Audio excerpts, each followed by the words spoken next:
हर साल हज़ारों लोग कार डिलीवरी लेते हैं शोरूम से, डीलरशिप से, बट कुछ ज़रूरी चेक्स है जो कि वो लोग कार लेते समय ध्यान नहीं रखते या फिर देखते नहीं, क्योंकि गाड़ी की एक्साइटमेंट इतनी ज़्यादा होती है कि वो पीडीआई चेक करना ही भूल जाते हैं। और फिर अक्सर यही जो छोटी मोटी चीज़ें हैं ये बड़ा हेडेक हो सकती है। आज हम कुछ ऐसे ही पीडीआई चेक्स के बारे में बात करेंगे जो अक्सर डीलरशिप्स वाले या फिर सेल्स जो पर्सन है वो अक्सर बताते नहीं।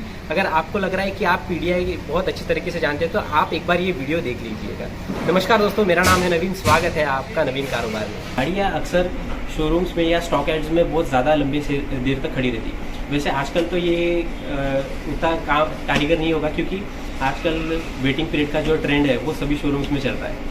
तो अभी मैं आपको बताऊंगा कि अगर आपकी गाड़ी स्टॉक यार्ड में ज़्यादा दिन तक खड़ी है या आपको लग रहा है कि मेरी गाड़ी यानी पुराना माल मिला है, ये चेक करना है, कैसे चेक करते हैं, तो सबसे पहले अगर आपको बैटरी का मैन्युफैक्चरिंग डेट चेक करना है। बैटरी की मैन्युफैक्चरिंग डेट कैसे चेक करते हैं, यहाँ पे दिखाइए, यहाँ पे एक कोड लिखा हुआ है, ये अभी इसके नीचे एक लैम्प के नीचे, बट हमने इसमें देखा था बैटरी की मैन्युफैक्चरिंग डेट देखने के लिए सबसे पहला जो लेटर होगा वो अल्फा न्यूमेरिकल होगा, मीन्स ABCDEFG ये लेटर्स रहेंगे।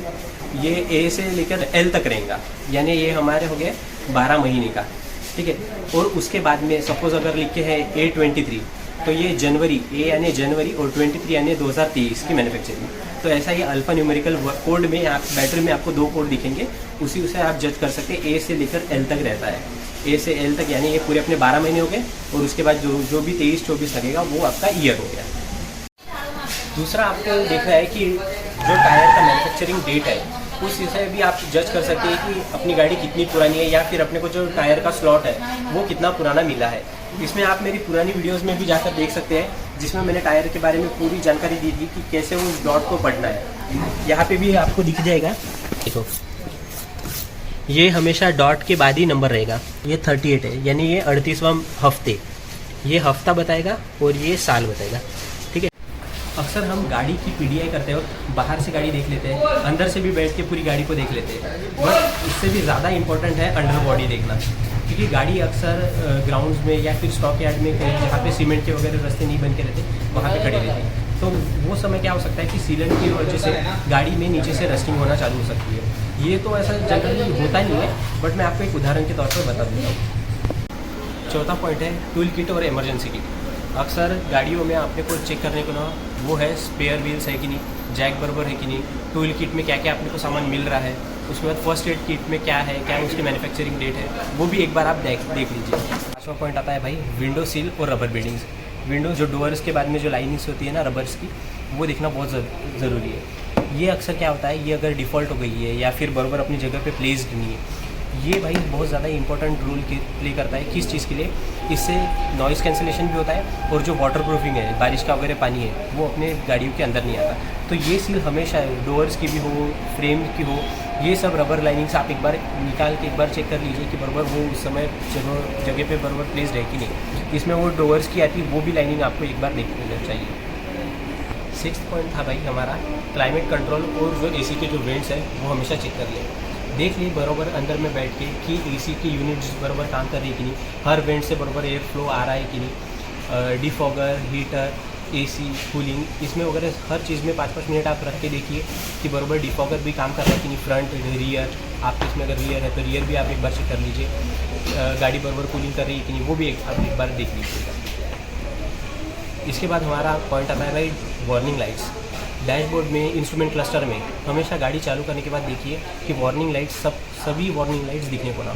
ये वार्निंग लाइट्स कुछ सेकंड्स के लिए, 3 या 4 सेकंड्स के लिए शुरू रहेंगे, और उसके बाद थोड़ी देर बाद ये वार्निंग लाइट्स जो है साइंस ये बंद हो जाएंगे। और ये वार्निंग लाइट्स बंद सभी एक बार चालू भी होने को ना, और उसके बाद कुछ 3-4 सेकंड्स का बाद ये बंद भी होने को ना। अगर कोई वार्निंग लाइट चालू रहती है तो ये एक इशू भी हो सकता है। और ओडोमीटर में आप एक बार देख लीजिए कि गाड़ी जब आप ले रहे हो, नई गाड़ी ले रहे हो, तो ज़्यादा से ज़्यादा 30 से 40-50 किलोमीटर इतना ही गाड़ी चलने को ना।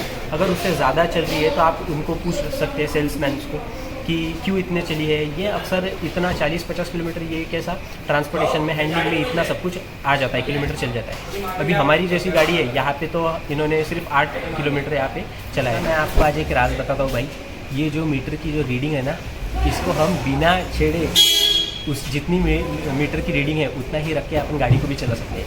अक्सर सेल्समैन या फिर डीलरशिप्स वाले यही करते हैं, जब भी स्टॉक यार्ड से गाड़ी लानी होती है तो फ्यूज़ मीटर में फ्यूज़ जो बॉक्स है ना, वहाँ से ओडोमीटर की जो रीडिंग का क्लिप है वो लोग वो निकाल लेते हैं। उसके बाद गाड़ी जितनी किलोमीटर वहाँ पे खड़ी में थी उतनी ही किलोमीटर रहती है, और गाड़ी आप कितना भी चलाओ वो मीटर की जो रीडिंग है वो बढ़ती है। उसके बाद जब भी डीलरशिप में आ जाती है ये लोग उस फ्यूज़ को लगा देते हैं और मीटर वापस से आपका चालू हो जाता है। तो ये बात आप एक बार ध्यान रख लीजिए, अभी ऐसा तो होना ही है भाई।